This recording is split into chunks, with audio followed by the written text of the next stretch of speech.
Hi, I'm Stevie Fernandez. And I'm Trish Whitmer. It's great to see you back with us for this week's Explore Tulsa. Now, Stevie, did you get your taxes done yet? Trish, ixnay on the axes tay. Someone from the IRS might be watching. Yeah, and you don't think they speak pig Latin? Now you done broke my code. Thanks. What's been keeping you from just getting your taxes done in time? I've been busy trying to come up with a costume for the 80s prom that's going to happen April 23rd at the Cain's Ballroom.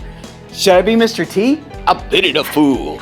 Why don't we just get Lynn Robertson to give us a few ideas?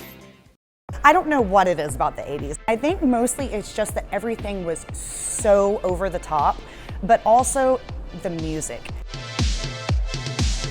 It started out with like 100 people, and there was just something magical about the moment of getting with the music and the costumes and everything together that each year it's just grown and grown and grown, and there's more creativity and more fun and more magic, and you know, every year we think it's gonna slow down and it just gets bigger.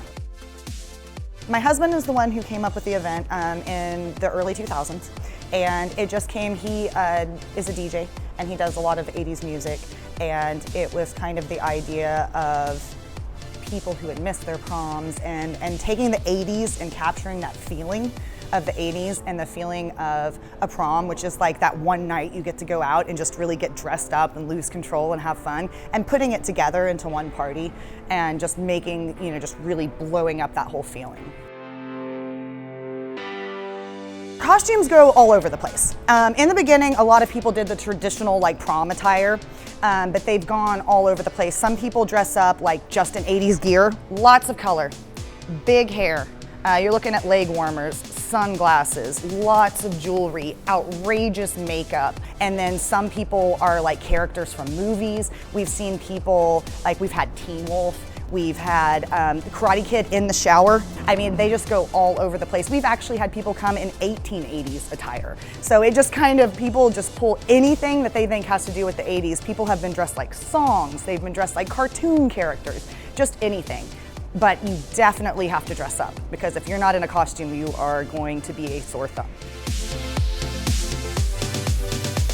You know, there are so many, and it spans so many, because you've got like your hair bands, you've got like hip hop that happened during that time, but then you've got just like your super iconic stuff, like, you know, the theme from Dirty Dancing, you know, where they did the dance together. You know, I had the time of my life.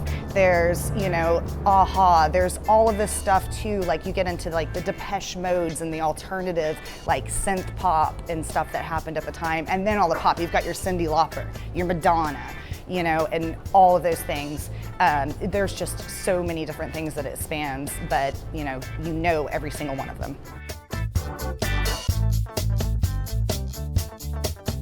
Some of our friends, they've come out for the past several years. They usually bring out, they have done exact replicas. I actually think they may be even cooler than the ones in the movies, but they have like the DeLorean, the Ghostbusters car that they've brought out before, and like, oh, and the Knight Rider, the kit car. And it actually talks to you. You can bump into it and it'll badmouth you. It's pretty amazing. Every year you can compete, we name a king and a queen of prom, you know, which is kind of, you know, your prom tradition, but it's actually, you know, our costume contest. So one year, just to go with the crazy costumes that we've had, we had a Rubik's Cube in a tuxedo, someone was dressed as that, and then we had a girl who was dressed as 99 Red Balloons, which is a song, and they won. And we always make them do a traditional dance together, and they actually on that stage got together and danced, and we had a Rubik's Cube and a bunch of balloons with crowns on their head dancing like this, and it was just pretty amazing and just shows you like how far, you know, it goes with the 80s and how cool it can be. We've had everything. We've had people that have missed their prom. We have people that want to relive their prom. We have people, like, we honestly have about 5 or 6 people that got engaged at 80s prom. In fact, my husband and I, like, we met at 80s prom. I've been with him, he started it, and I've been with him since couple of years. We jumped off the stage to the Dirty Dancing song together at one 80s prom and have been together ever since.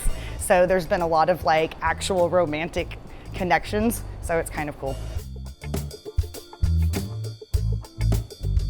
Really, the biggest deal with it is being able to give people a night to just really be able to let go and live in a fantasy world. Everybody gets to be in costumes, and they get to dance, and they get to leave normal everyday world at the door, and they get to come in and go, okay, tonight we're gonna have fun. Tonight it's 1983 and we're going to party and enjoy ourselves and see all of these costumes and all of these fun people and just have the time of our lives.